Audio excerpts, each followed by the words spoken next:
thing. Whenever I'm notified of an IEP, my first response back to them is I need a draft of that IEP prior to the meeting. Awesome. Under no circumstances will I go into an IEP meeting. You know what the IEP says. I don't. Yet you expect me in an hour to review all that information and make a decision. It's not going to happen. Awesome. I need that IEP so that I can review it. So that's my first request, is I need the IEP. And if there are any questions I don't understand, I'm going to communicate back with you before the IEP so that that teacher who has the IEP will be able to get answers for me. Because you realize that it depends on if that child goes out for some services, Right. or if they're mainstreamed, and that may not be a word that they use now, in with a regular class, that regular classroom teacher has input. Right. Whereas the IEP holder may not have the questions, so they need to go and get the questions for me. So once I review that, then we're ready for the meeting. But without my draft, the meeting's going to be postponed. So I need to let them know far enough in advance on that.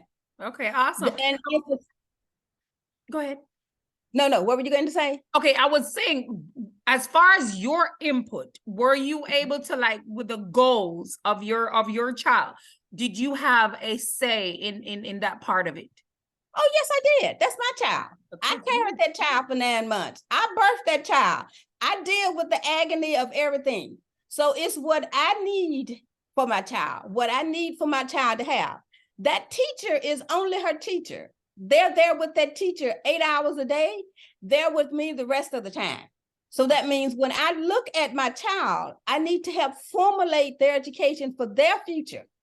Teacher already has hers. I need to do what I need to do as a parent so that my child can get from point A to point B and so on. So when I'm looking at things, okay, this is where we are now. This is where I want my child to go. I need to put the stepping stones there. And the teacher doesn't know what my goals are for my child. Right. She knows what the goals are to meet the district's guidelines, but I have other things. So yes, I'm able to say, listen, this is what I need. No, that's not going to work. This is what I need. Okay. And so that's how we work on it. Yes. So you are able to say the things that you want. Once you think about it and you have those notes, you go in with your notes. Awesome. Very good. Thank you. All right. So, like, after the meeting, what did you make sure that you have after the IEP meeting that parents need to make sure that they do have?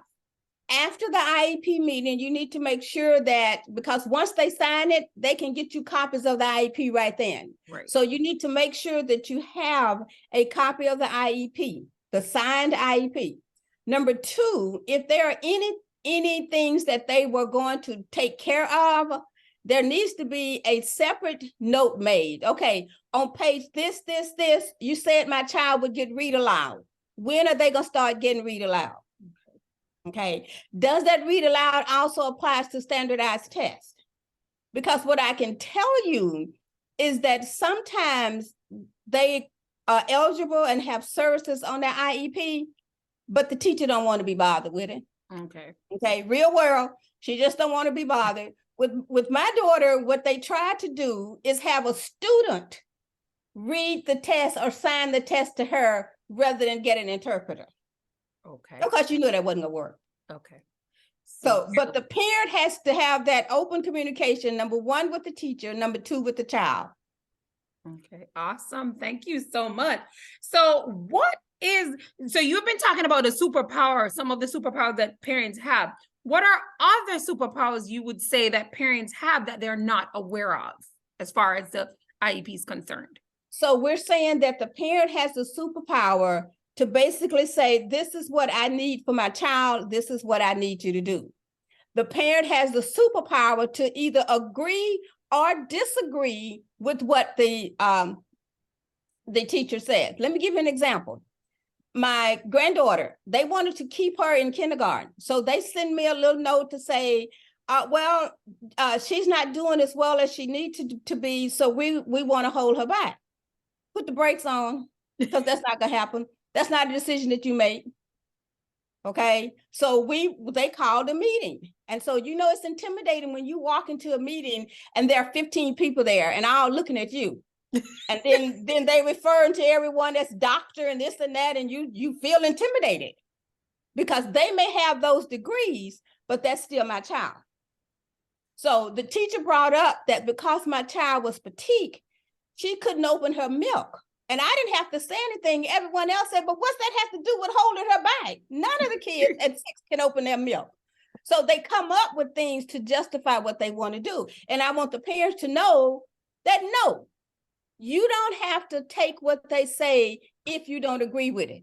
Have them to prove to you. And see, she didn't have any proof as to why my granddaughter needed to be retained. So she was not retained. If the parent doesn't agree, it will not happen. Okay. And another thing too, whatever is being discussed, there should be some kind of data. There should be some kind of, paperwork or something like that to back up whatever is being suggested. Show me the paper. Show me the paper. Now we moved to Shreveport, and I never will forget with my daughter, they tested her as soon as she got back from the summer. And then they called me 30 minutes before the meeting to say we're having a meeting. Okay. I have to tell you, I flew out there. I was low flying because I was going to make that meeting. So when I walked in, yes, they did tell me that we are going to move her back to this grade. And my comment to them was, you will not move her. But now they had data. This is the cute thing about it. It depends on how the data compares with what they're doing. Right. Their data was when they tested their previous class after being in school for 9 months. They tested my baby after she was out for the summer. Oh. And you and I both know that our children lose during the summer. You're going to test her 2 weeks into the year from what she had last year, and you're going to say she didn't do it? Oh, no, baby. That's not going to work. You will not move her. It was so cute. The teachers were crying. I'm telling you, why are you crying? No. But see, if I would have just allowed them to move her back, right, they would have moved her. But then she tested, moved on, and she actually excelled. She was at the top in the class. Awesome. So parents, you know your child. Speak up for your child. That's what I want you to do. You have that responsibility as a parent to smooth the road for your child so that they can go through and do it and do what they need to do. Good. So that you need to advocate for what your child needs. Awesome. Very good. Speak up for your child. That's what I'm going to say. Okay, very good. All right, so that's one advice for a parent. Now, what about like a parent that does have a child that has been identified as having an exceptionality? What about those parents who they have not really identified their child? They know there's something going on, but they haven't really identified their child as having an exceptionality. What would be your advice to such a parent? Should they go ahead? Should they try to, get some services for their child? What would you say about that? What I'm going to say is this: because that parent lives with that child, that parent sees things that no one else sees. That parent knows that child and knows that something is not right, but they may not be able to put a label on it. Right. So if I have some concerns, and I'm going to tell the parents, if you have any concerns that your child may have an exceptionality and may need some additional assistance, then seek out that assistance through the school district. Yes. Oh. Get that child evaluated, have them tested. And it's interesting. My granddaughter has auditory processing. Okay. The district did not know that, but I did because I worked with her. Right. And I had to research to find out, what is this? Why is it that I can tell her something and she'll tell me, what did you just say? And I say it again. And we'll go on and we'll come back and she said, what you talking about, Grandma? So it's like when Charlie Brown, if anybody remember Charlie Brown, how it would be going, wah, wah, wah, wah, wah.